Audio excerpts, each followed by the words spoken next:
I was kind of hoping to do this earlier in the day, but work had other ideas. But that is not what's important now. Important now is getting to PAX East 2026.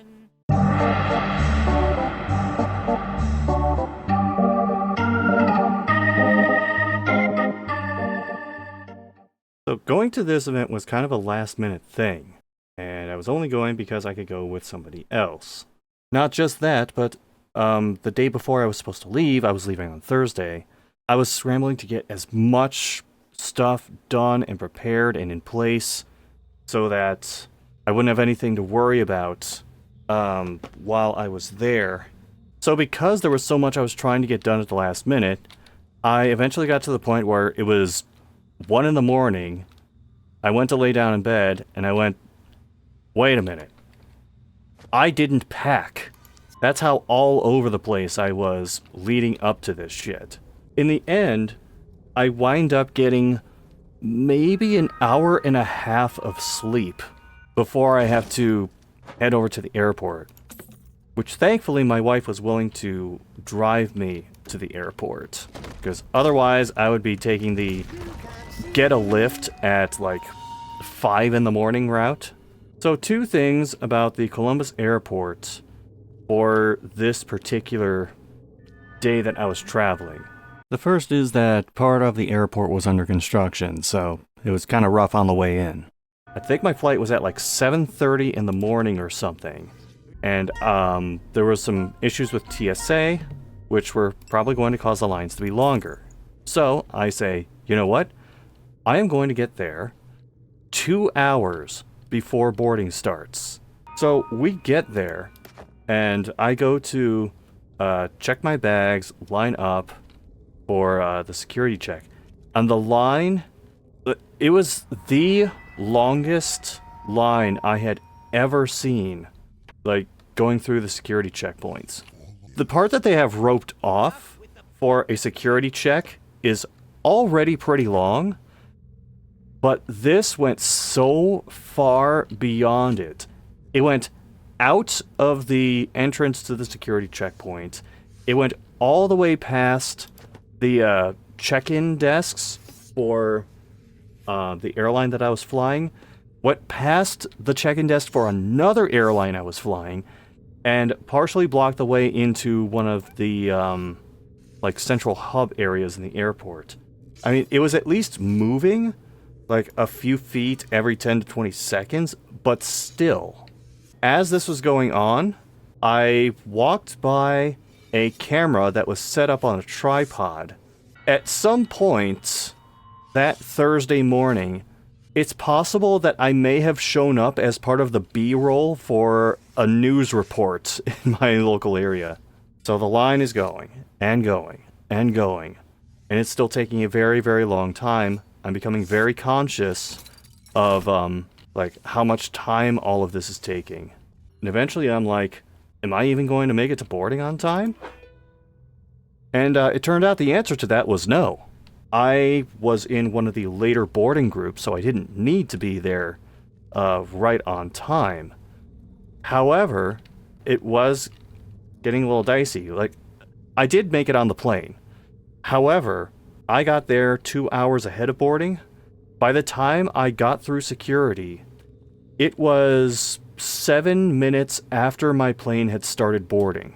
Thankfully, that was the only, like, really bad transportation shenanigans I encountered for this trip. So I actually get there as my group is boarding. And on the way, of course, I pass a screaming baby. And I go, oh, gonna be one of those flights. Now, my strategy this time around was to just throw the headphones on, blast music, and attempt to sleep. Emphasis on attempt. I won't say it worked. It got me to where I was going. Let's just say that. I got maybe an hour of sleep on the first leg of my flight. I couldn't get a direct flight to Boston, so I wound up flying into the next major hub, which is the Nashville airport. And because it's the Nashville airport, that means Voodoo Donut. I stop at Voodoo Donut again. I think at this point I'm just looking for an excuse to have a layover in Tennessee, particularly the Nashville airport, just so I can get Voodoo Donut. Now at this point I am still extremely tired.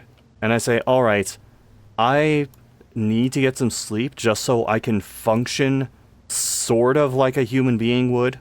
I find this open desk area and just set my stuff down. Like I finished a test early in elementary school. Just folded my arms, put my head down, and attempted to get some rest. I think I got maybe like 20 minutes of rest, which, I mean, I was in the position where I was going to take absolutely any rest I could get. Eventually, I have to board for the last leg of the trip. I wind up being one of the last people on the plane. Southwest changed how they board people now. Like, they give people assigned seats, which just creates this massive clusterfuck of the line to get on the plane constantly stopping for people who are, like, getting stuff in the overhead bins, or realizing they're in the wrong seat because, for whatever reason, Southwest is unusually strict now about you have to sit in your assigned seat. Before, people would, like, swap seats so that, like, husbands and wives could sit next to each other or a family could stay together. And now they're like, fuck your family. We assigned you this seat and you're gonna stay in it, goddammit. So anyway, the long and the short of this is, I end up sitting only a few rows behind a screaming child. This kid starts screaming shortly before we take off. I have my headphones on the whole way. Apparently it wasn't loud enough for me to fall asleep on that flight too. Now I am awake at the point when I hear the announcement that we are descending into Boston. And I go, okay, so we're going to be touching down relatively quickly. Or relatively soon, I should say. And then it felt like we spent the next 40 minutes descending into Boston. Eventually we do end up landing though. I end up getting in way ahead of the friend of mine who I was going to PAX East with, which, unsurprisingly, was Casey. So I end up wandering the Boston airport for a little bit. It's not quite as interesting as some of the airports that I've been in over the years. However, it does have one thing going for it. I went down to baggage claim. They had 4 arcade cabinets that were set up and were free to play. I remember they had Ms. Pac-Man, they had Defender, and they had the X-Men arcade game. So my wait for Casey actually wound up being even longer than expected, or anticipated, or whatever, because Casey's flight got delayed multiple times. Even though I had the Voodoo Donut earlier, I am also starting to get really damn hungry. Eventually, I just gave in and said, screw this. I went to, like, a corner shop, and I got, like, a bottle of Coke, and then, like, one of those snack pack things that's, like, a stick of mozzarella cheese wrapped in prosciutto. And as I'm doing this, I end up walking past the security checkpoint entrance for the Boston airport that I landed in, and it was almost completely empty. I don't know, man. Casey eventually arrives, and because of the delays, PAX was doing badge pickup for Thursdays, but the delays made it so that, like, by the time Casey arrived, badge pickup had stopped. Thanks again, Southwest. So, instead of doing that, we just say, fuck it, let's just head to the hotel.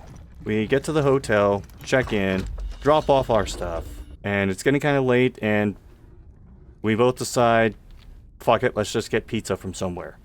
But because of our past experience, we're definitely not getting Domino's. I'm not going to explain that. If you want to know what we're talking about with that, just go back to, I think it's PAX East, either 2021 or 2022 recap. You'll get the full story there. So instead of doing that, we pull up some other local joints, and we head to this place called Pantry Pizza, and they give us this big ass cheese pizza. We couldn't agree on toppings, so we just went with plain cheese. We eat the entire thing ourselves, which this was a pretty big pizza, so that was no small feat. We get back to the hotel, get the PS2 set up, which required a bit of technical shenanigans with the back of the hotel TV. There was still some input delay on it, and there was no way to get to the settings menu, so we just had to deal with it for anything that we were going to play. Casey puts in Thug 2, and absolutely nothing weird happened.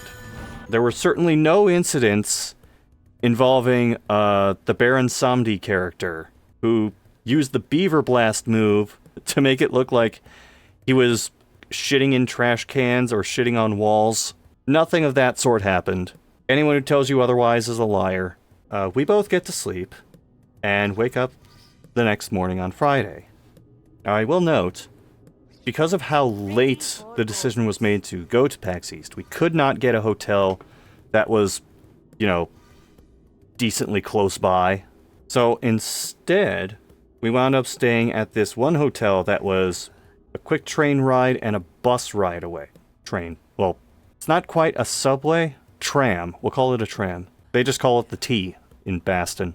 We wake up, we're getting ready to head to PAX East, and then we notice there is a big-ass spider on the ceiling.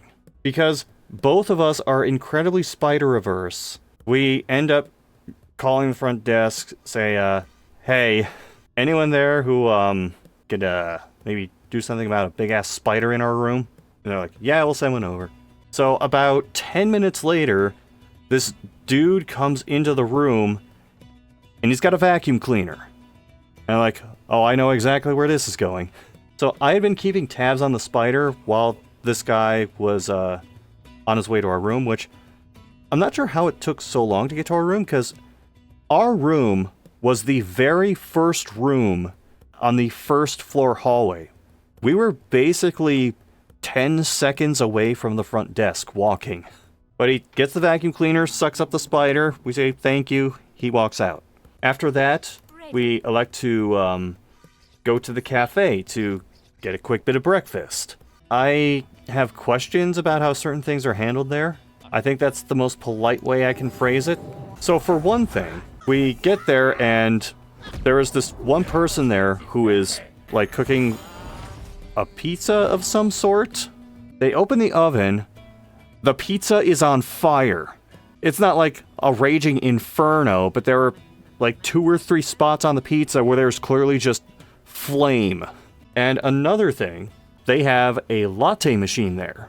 I didn't know this because I don't really drink lattes, but I learned later that with latte machines, you're supposed to, like after every use, clean off this one part of like the nozzle where it comes out.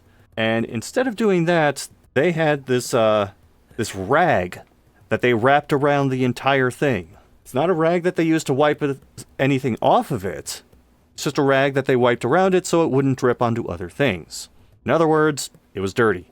And even more so than that, I was trying to be budget conscious for this trip, which it's hard to be budget conscious when you're looking at a situation where just a croissant costs $7. So that kind of affected my food plans for the rest of the trip. So our plan, getting to and from the convention, we were going to ride the T. The T does cost money to use, but it does not cost much. You can get like a 1-ride ticket, a 2-ride ticket. You can get a card. So I get tickets for the T. We ride that to a bus line, then take the bus line to, I think it was South Station? Anyway, it's a stop where we get off, and then it's just a short walk down the road, and we're at the event center for PAX. We go in there, we head to Will Call, get our badges without issue, and then we hit the show floor. In the entrance space for PAX East was this statue for what I'm guessing is a Warframe character, because the name Warframe was all over the place this year. And I just have one question. Why was its ass glowing? Now, on the show floor this year, one of the big focuses was, there was a focus on Halloween the game. They had like a huge house set up on part of the show floor. Not a real house, obviously, but a big set house. On the opposite side of that was a big Nintendo setup where they were showing off Mario Wonder and Pokopia. I don't know if I'm saying that right. Quite frankly, I don't care. They had game demos for those. They had photo op spots for those. And I do not give a shit about any of it. I was actually far more impressed with the Trolli Sour House. It's like this setup for a kitchen area. A lot of the furniture and a lot of the like prop pieces around the area are just made out of like Trolli Sours. Something else we spot on the way to Deeper and the PAX show floor is the Fangamer booth. I've gotten a few things from Fangamer before, so I think, you know what? I'm just gonna see what they have. And they had a few things I was interested in. But, again, I have to be budget conscious. And I was attempting to do that, emphasis on the word attempt, but I did ultimately end up walking away with a physical copy of Faith the Unholy Trinity, which I did demo in the room and I did finish chapter 1. Faith was far from the only horror present on the show floor that year. There were a lot of horror games.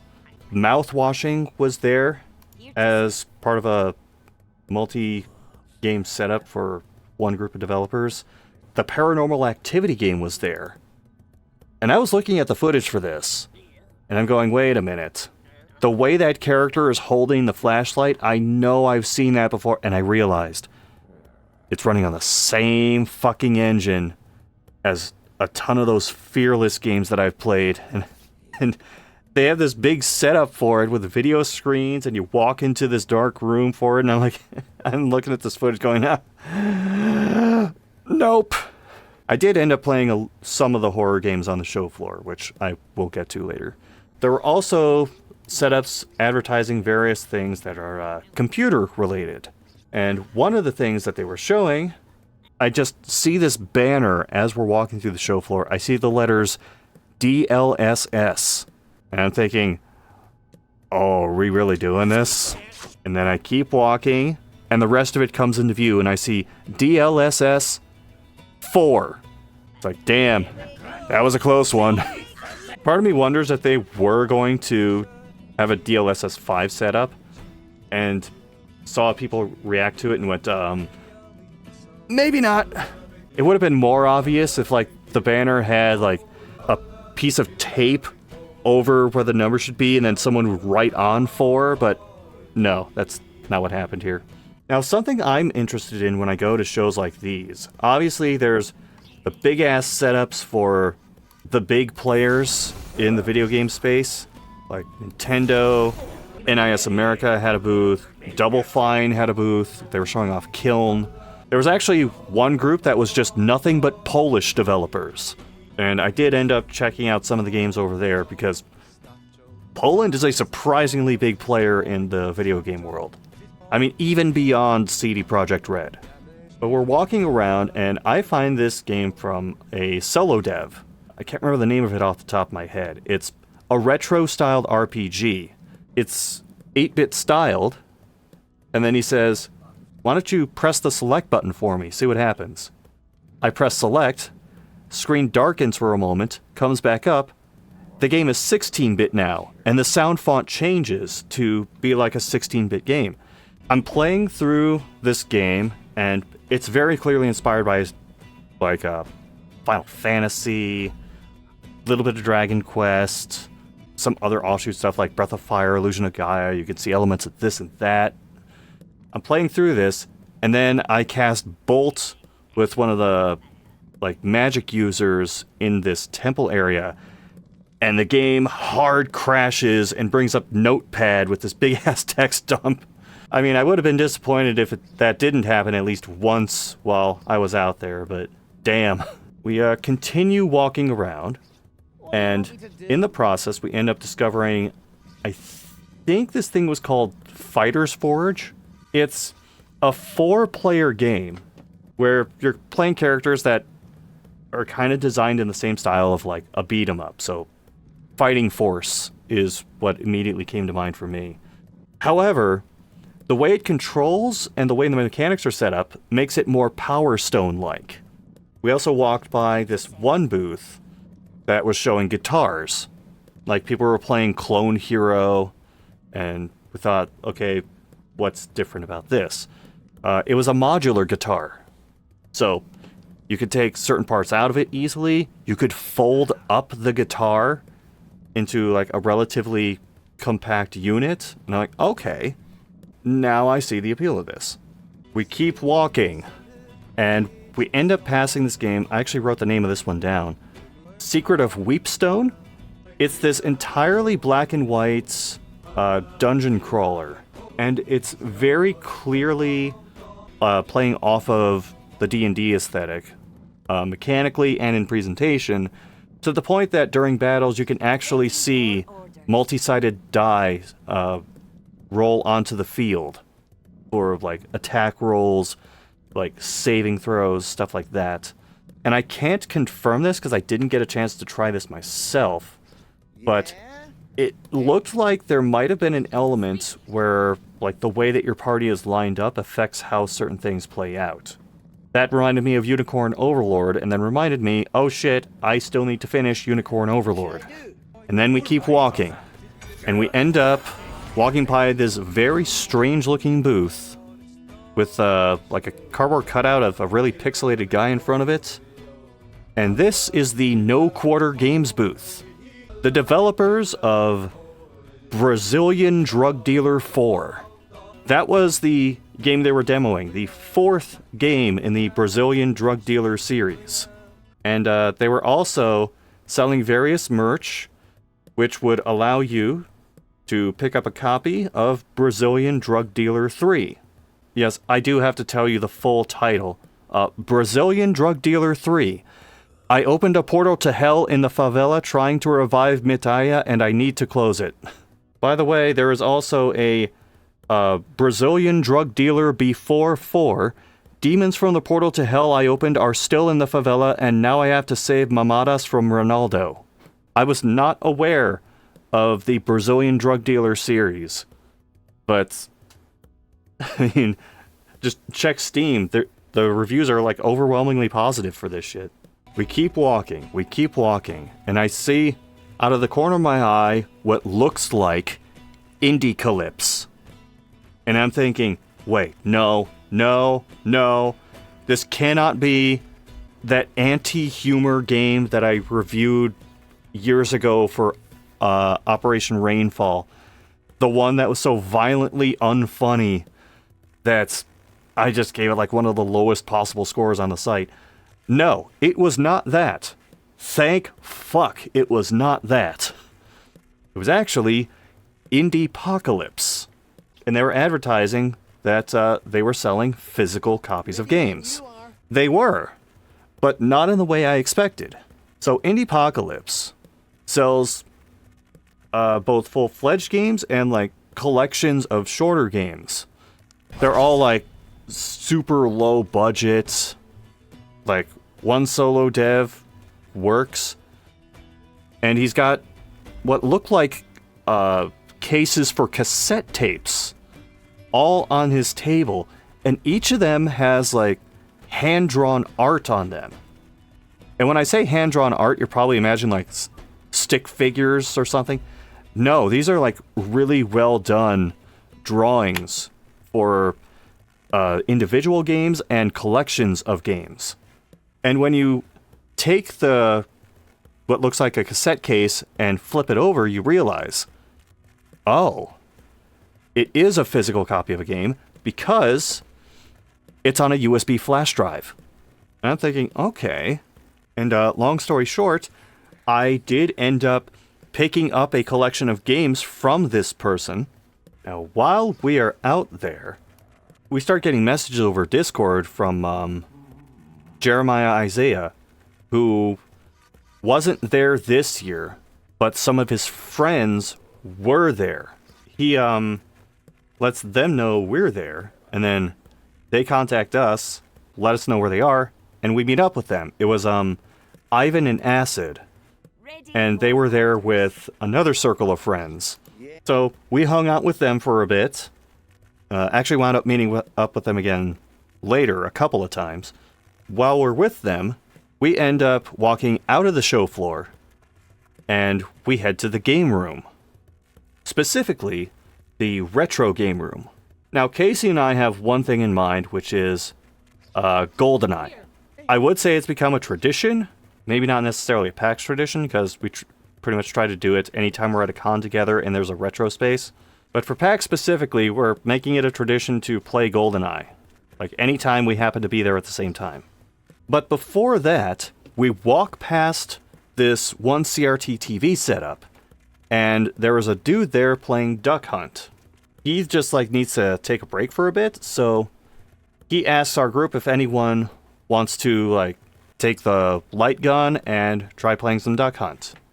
I think it was Acid who took the light gun first. I don't know if he's played any light games before, let alone NES Zapper games, but the struggle was real. So eventually, he game overs, and then I remember my time at Anime North with that Duck Hunt tournament thing, and I go, you know what? Let's see if I can pick up where I left off with this. I take the zapper, I'm standing 6-7 feet away from the TV, and I start playing Duck Hunt. And I clear the first round.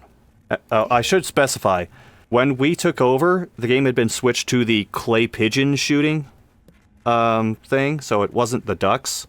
Acid game overed on that, and then I started playing it after him. I get through round 1. And then round 2.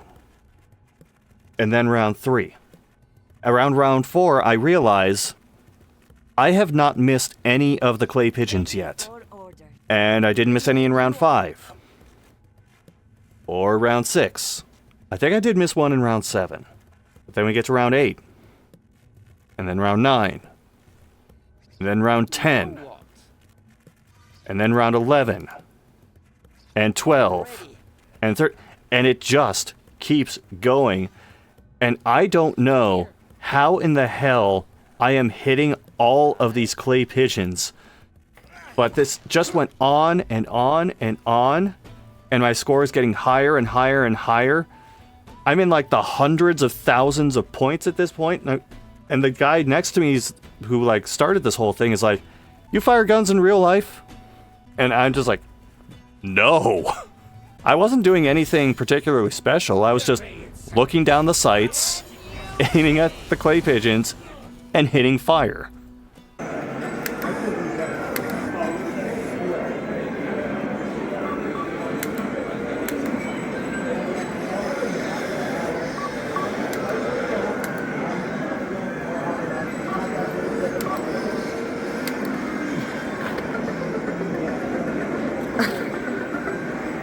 Why can't I be this good at GoldenEye? So the rounds keep tumbling by. There's another couple of rounds where I miss one clay pigeon, but it just keeps going and going. Round 14, round 15, round 16. 18. You almost have 500,000 score. So just to be clear, I haven't played Duck Hunt or the clay shooting part of it in about a decade. Doesn't show. Screw it, we're going for 500,000. Alright. Now, for those who don't know, or who just aren't familiar with how Duck Hunt works, the way it works is obviously you get points for hitting the ducks or clay pigeons, but also there is a certain threshold you need to hit as far as how many ducks or clay pigeons you shoot to be able to progress to the next area. Or next level, I should say. Now, that threshold starts off really low, and as you keep going, the threshold gets higher and higher and higher. And as I keep going, it reaches the point where it says, okay, you can only miss 3 clay pigeons while still progressing to the next level. Round 17, I want to say, it goes, okay, you can only miss 2 clay pigeons and still progress to the next level. I get to round 19, and it says, okay, You are now at the point where you can only miss one clay pigeon while still progressing to the next level. I don't miss any of them. We did it. I'm out. I'm done.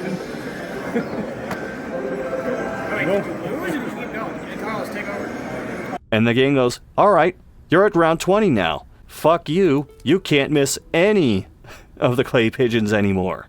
And that was around the time I tapped out, because I was like, this is going on too long. I just came here to play GoldenEye. Casey and I find an open N64 and check out a copy of GoldenEye.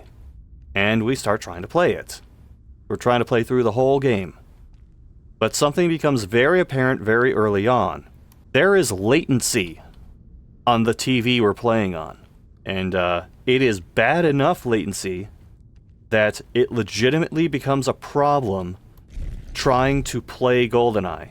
But you know what? We're still trying. We're still managing to get through some levels. It's a little bit more of a struggle than it would be normally, but we're getting through it. We're passing off the controller to each other every level. We get to a certain point where we realize, on top of the latency, the brightness is also completely fucked. Like, it is extremely dark in various areas. And we go, alright, we gotta do something about this. Because we get to, like, the jungle level, and it is just impossible to see anything. We're reaching around behind the TV and eventually find, like, the manual inputs for, the brightness and various other settings. Crank up the brightness as much as we can. We couldn't find anything that would help with the latency, though, which is kind of sad. But, long story short, we eventually conceded. We got to the jungle level, and neither of us could get through it because of the mix of the bad visibility and the latency. So we said, screw this.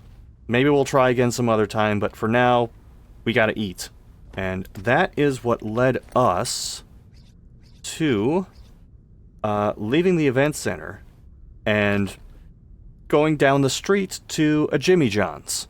That was pretty much our dinner.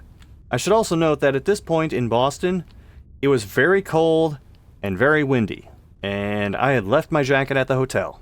Sounds bad, but ultimately, I was fine. When we were walking outside, we wound up walking past the Omni Hotel, which is that quote-unquote fancy hotel I was in for the initial packs that was an absolute shit show, so I made sure the building knew how I felt about it.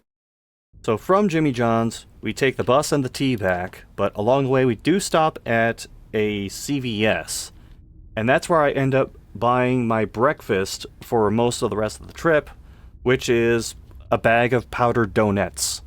I also grab a couple of bottles of cherry Coke while I'm there, because it seems like a lot of people just had Pepsi, or if they had Coke, they just had regular Coke. When we get to the room, I set up the Switch, and I do a test run of Faith, and that's where I ended up completing the first chapter. It was clear that Casey had never seen this game before, because they were just baffled by, like, the look of it, the sound of it, the presentation of it. I am slowly introducing Casey to more and more, I won't say off-the-grid stuff, but more independent stuff that maybe doesn't get, as much widespread recognition as other things. Now, as that is going on, we notice something else, which is, it's kind of cold in the room. And the reason it's kind of cold in the room was that the heat stopped working. We call someone to try and beat the heat, I guess. And it takes a little bit for somebody to get to the room, but he gets there. Oh, I should mention this first. We were trying to figure out what was going on with the room. And in the process, we're looking at the thermostat on the wall. Casey's trying to see if there's like a side button or something that we're not realizing is there, and it pops off of the wall into their hand. We didn't break it because it was like a remote thermostat. So you could take it off the wall and it would still function. But certainly caught us by surprise. So this guy does come to the room, and he walks over to, like, if you've ever been in a hotel room, there's usually that, like, heater/AC unit that's on the opposite wall of the door where you come in, usually by a window. We looked at that. There was this, like, covering over where the controls for it should be. And those controls are what we wanted to get access to. Because we figured something was going on with that. Because the thermostat seemed to be working normally and was just saying, yeah, you don't have heat. So this guy goes over to that heating and AC unit, pries the big plastic cover off of it, pries the extra plastic cover that's over the controls off, and yeah, it had just been turned off somehow. Not sure how. So he fixes that, and then he turns to me, and he gives some kind of explanation of what is going on. And I will be honest, I don't think I understood a single thing he said. He did have a bit of a dialect, but it wasn't necessarily that which I found difficult. It was that he was using some technical terms for the unit, which I was not familiar with at all. But fortunately, that was a one-time thing. I didn't have to do whatever he was suggesting. If anything happened, I was just going to call the front desk again. So other than screwing around with some more video games, we didn't really do much the rest of the night. And that leads us into Saturday. Now for Saturday, there were a couple of buddies of Casey's who were going to drive in and spend the day at PAX with us. And they offered to use their vehicle to get all of us to PAX, and then they would park. Once we were done, we could just hop in the car with them, maybe go out, get something to eat, and then do whatever until they decided to go home. Now, the problem with that is cost. And I still can't believe this number.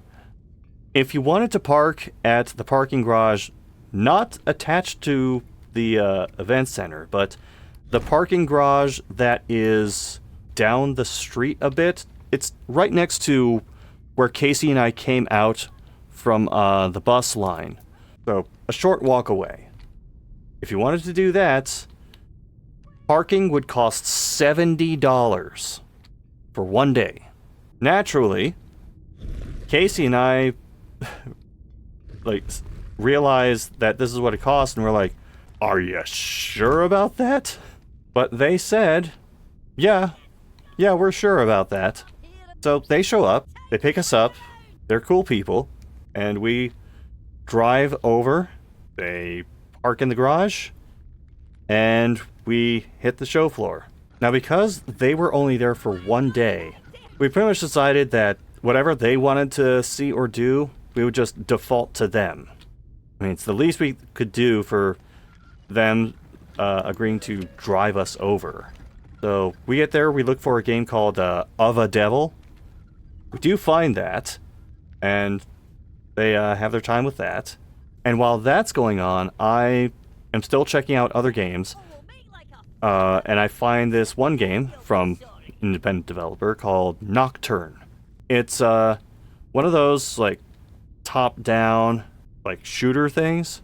Not like a shoot 'em up, but it's one of those things where you control a dude on a field, things come at you from all angles. It's one of those games that's really good to have a keyboard and mouse for. So I'm playing that, and I eventually get to a boss character.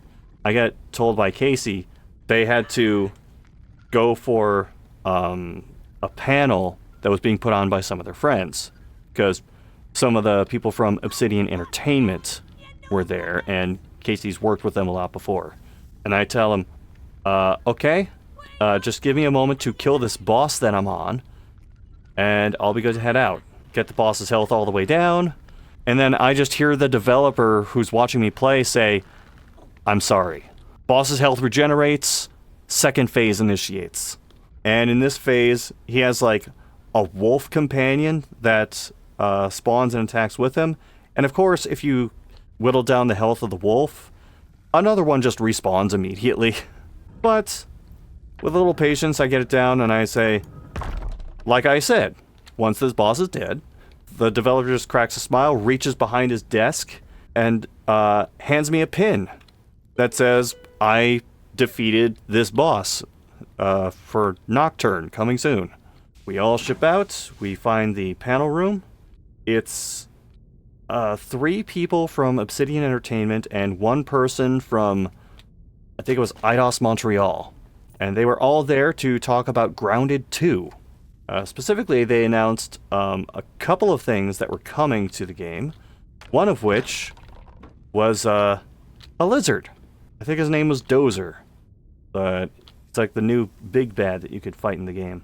So their panel wound up, like they had an hour for their panel, but they wrapped it up pretty quickly.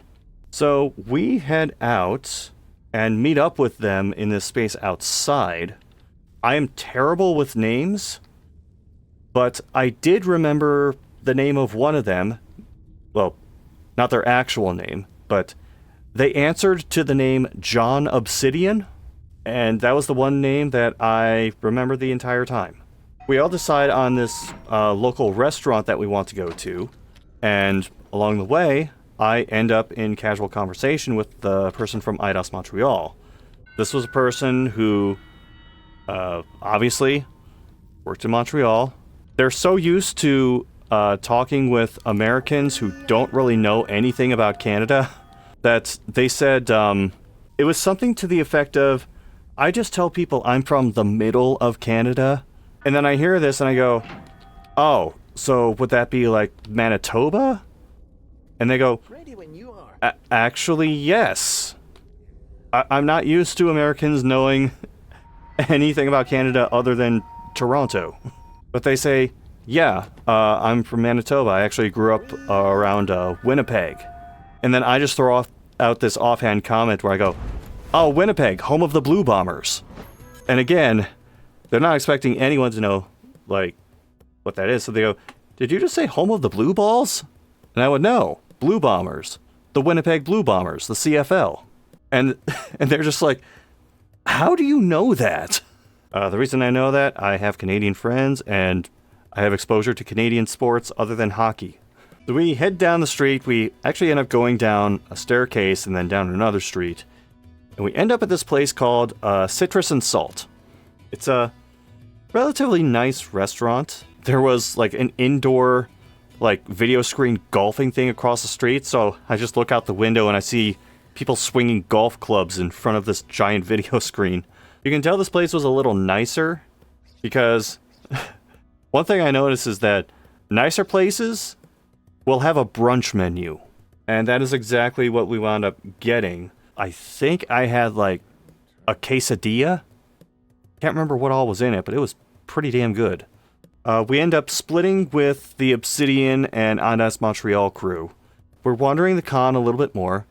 We end up outside the food court, and we stop for a bit, just so that we can snack on a couple of things.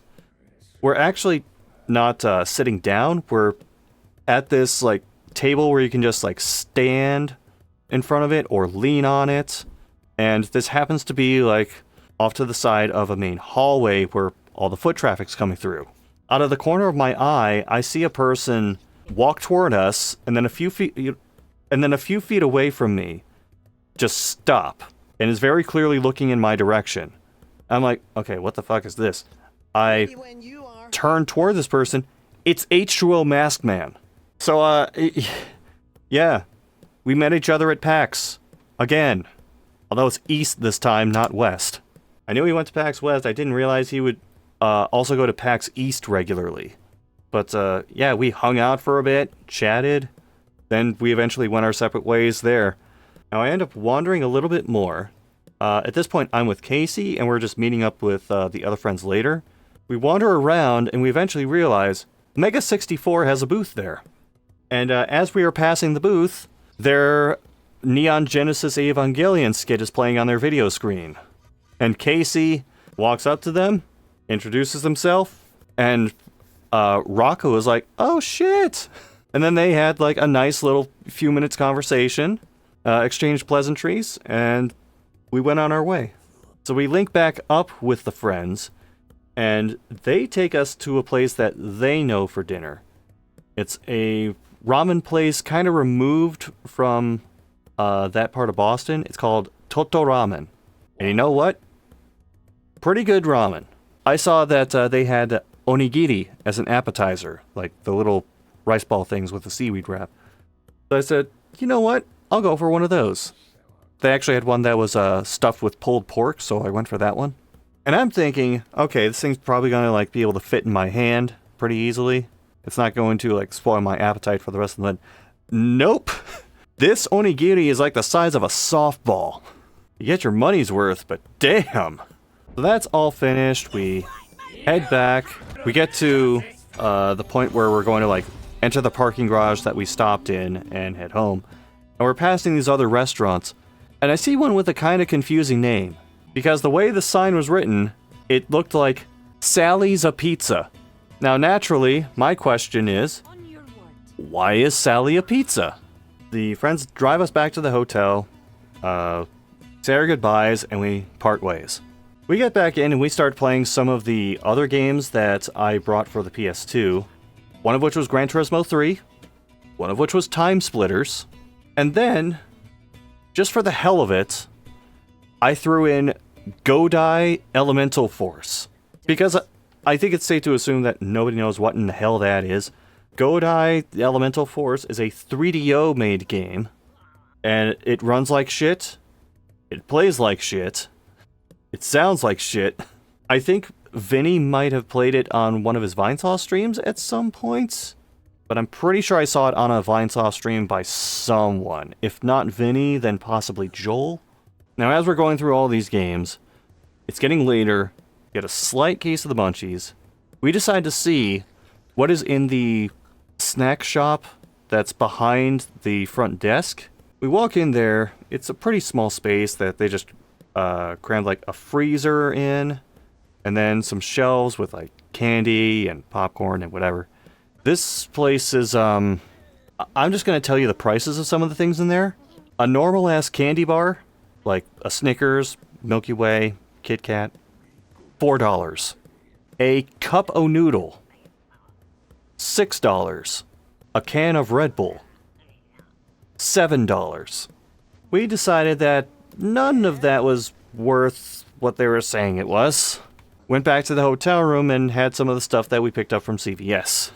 Things wind down, and that eventually takes us to Sunday. For Sunday, there was one thing that was both good and bad. The hours for different parts of PAX were different. The event itself is advertised as lasting until midnight, but the expo hall closes at 6 p.m. That was the case for Friday, that was the case for Saturday.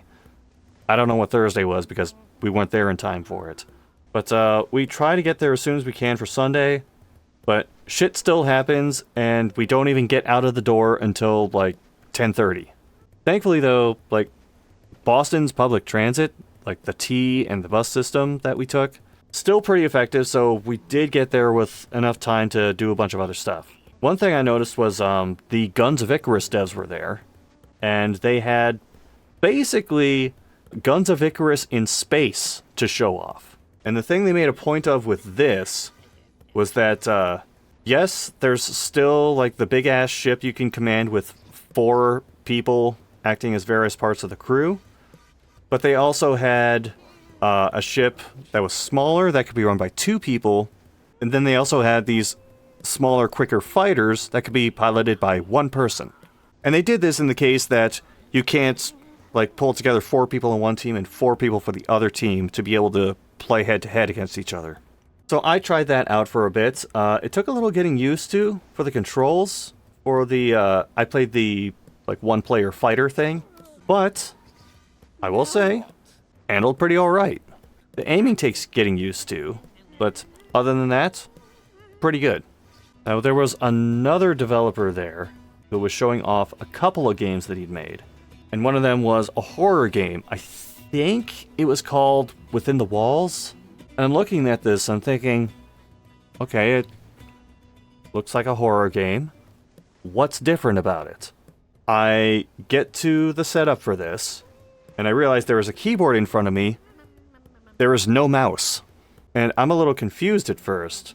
I see that there's like a Steam Deck set up off to the side, so I see if that does anything. Nope, it doesn't. I just have to use the keyboard. I get into the game and I realize the movement is all grid-based. And it's all on WASD. So I go, alright, this is a choice. I play around with it for a little bit, get moving around, pick up a couple of things, not the least of which being a handgun. And I go, alright, how do I equip it? I can get into the inventory and see the gun in my inventory, but I don't see a way to actually equip it. And I'm thinking, well, this is kind of strange. And I pick up something for melee. Again, check the inventory, see it in my inventory, can't equip it. And I'm like, the fuck? Well, how am I going to defend myself? So I keep playing, I solve like a puzzle or two to like unblock some paths, and then I turn a corner, there is what looks like a zombie in front of me. I'm thinking, alright, well, I don't have my weapons out, so I'm probably just going to run into this guy and die. I approach the zombie, things stop at a certain point, and a menu pops up. And the menu says, like, it lists out all of my weapons. I go, oh, okay, so I hit one of the weapons, and it says, are you aiming for the head, the body, the arms, or the legs? It gives different chances of hitting, and then descriptions of, like, how that affects the critical rates, how that affects the opposing monster's ability to move and attack. And I'm like, oh, I get it now. It's turn-based combat. I spoke with the dev after playing through it, and apparently he was inspired by the Fear and Hunger games with some of the shit that he was doing. And you know what? I'll check it out down the line. I'm hooked enough that I feel like learning more about it. After wandering around a bit more and checking out, like, some of the dealers there who were selling older games, we get to this one person who just has, like, some shelves of PS2 stuff and Xbox stuff.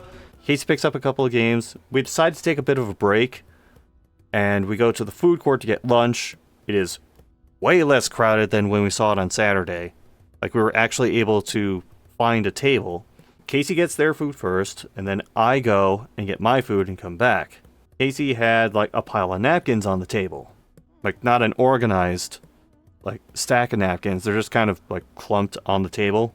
By the time I got back, I only saw about half of the napkin stack. Because there was some food court employee who walked past the table and just grabbed some of the napkins and walked off. I don't know if she thought she was picking up a mess, because we did see her going to other tables where, like, people weren't there, just picking up, like, loose cups or napkins. There were a couple times we saw her go to a table and ask if someone was done with, like, a tray or a plate or something, and then take it from the person. But no, with our table, she just grabbed some napkins and walked off. And we have no idea why. Now, eventually, she did redeem herself, because she came back around to our table and then saw my empty thing for my food and said, are you done with that? Can I get that for you? And I'm like, yeah, sure.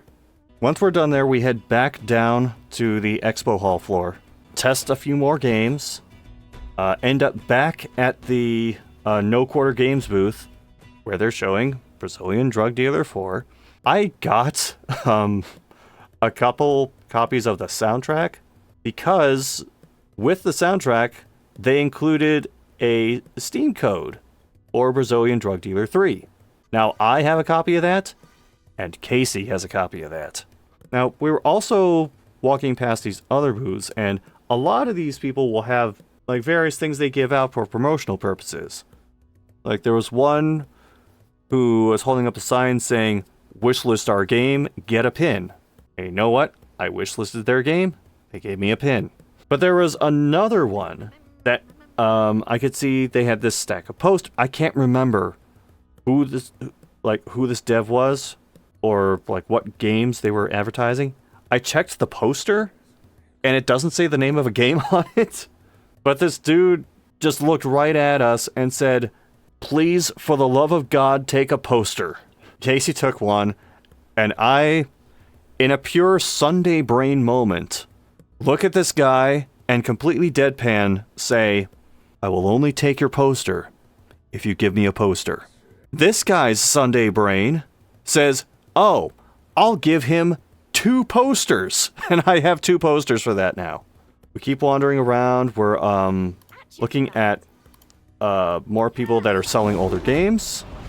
While we are doing this, we end up in this one set of shops, and I realize, oh, I'm standing next to H2O Masked Man. Again.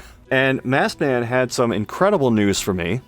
I was walking around, as I usually do at these events, wearing my hat that says shirt. Masked Man informed me and showed me a photo that there was someone else at PAX with a shirt hat. It didn't quite look like mine. It was still black on top, but it had a red brim. So I don't know if this is like the shirt hat equivalent of Sonic and Shadow the Hedgehog going on right now, but one day I need to find this person. Casey and I still had a bit of a bitter taste in our mouths about the whole GoldenEye thing from before, and eventually we just decide, fuck it, we're going back there and we are finishing GoldenEye. I need to point out that in this retro space there are 4 N64 setups. By the time we got there, had an N64 come open and then checked out GoldenEye to play on it, here is what was playing on all of those 4 stations. We were playing GoldenEye. The N64 next to us was playing GoldenEye. The N64 on the opposite side of the table from us was playing GoldenEye. And the final N64 station was playing Super Smash Bros. But the dude playing Super Smash Bros. Was playing with a steering wheel. Now it's at this point that we start playing one of the levels. Casey is starting off, and we realize, wait a minute, we're at a different station, and this TV does not have the input lag that the other one did. So I don't know if it was just a matter of that other station wasn't set up properly, or if like other people complained about input lag or brightness or some shit, and then they fixed it for all of those setups, or what. With everything functioning as it should, we were able to finish GoldenEye. So the tradition lives on. We finished GoldenEye. By this time, PAX is kind of starting to wind down. We end up leaving a bit early, and then we just start going around Boston. We end up at the Boston Commons. We walk around the streets a bit. I didn't realize just how hilly Boston could be in some areas. And we eventually end up at this one place that we decided to get like a light dinner from. It's called the Bowl and Finch Pub. Now, I do not expect anyone under the age of 40 to have any idea what this is. Frankly, I think I'm too young to know what this is. But the Bowl and Finch Pub is the place that was the basis for the TV show Cheers. And since I'm assuming that a lot of people are way too young to know what that is, hell, I barely had exposure to it. Cheers was a long-running television show based out of a bar. It had like Ted Danson on it, George Wendt on it, some other pretty prominent people were on it. And I think that show ran for 10 or 11 years. And I was just barely old enough to remember watching TV and seeing how many people talking about what a big deal it was that Cheers was having its final episode. So we went to that, had something light for dinner, and then we walk out. I don't know what came over us, but we both just started talking like massholes to each other.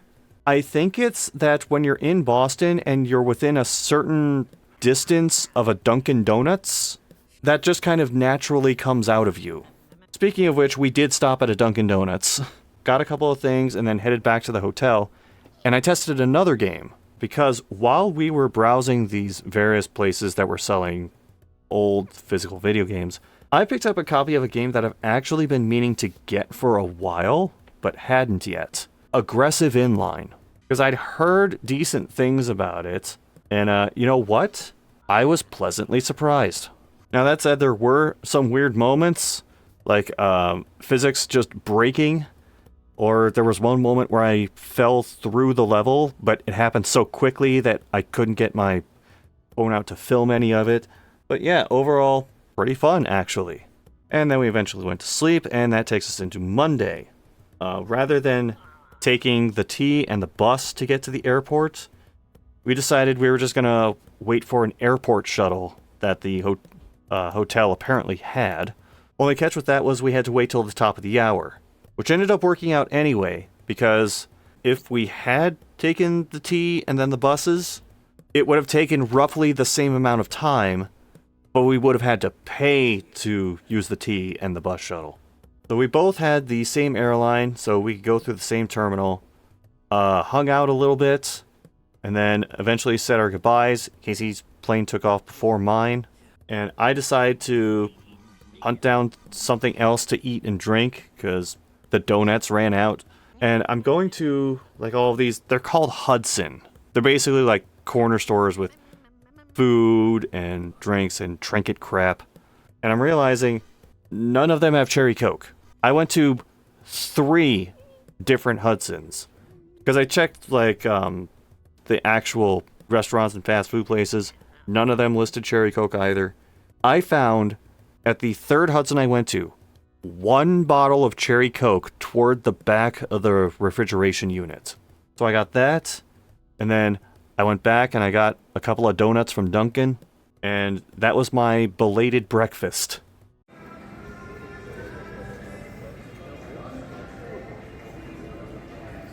My flight comes up. I get on the plane. Again, I'm just throwing the headphones on, blasting music. My MP3 player has a sense of irony to it. Sometimes, just because I have it on shuffle constantly. So it's constantly cycling through, like, all the different songs that I have on it. Very first thing it plays as the plane is taking off is Around the World.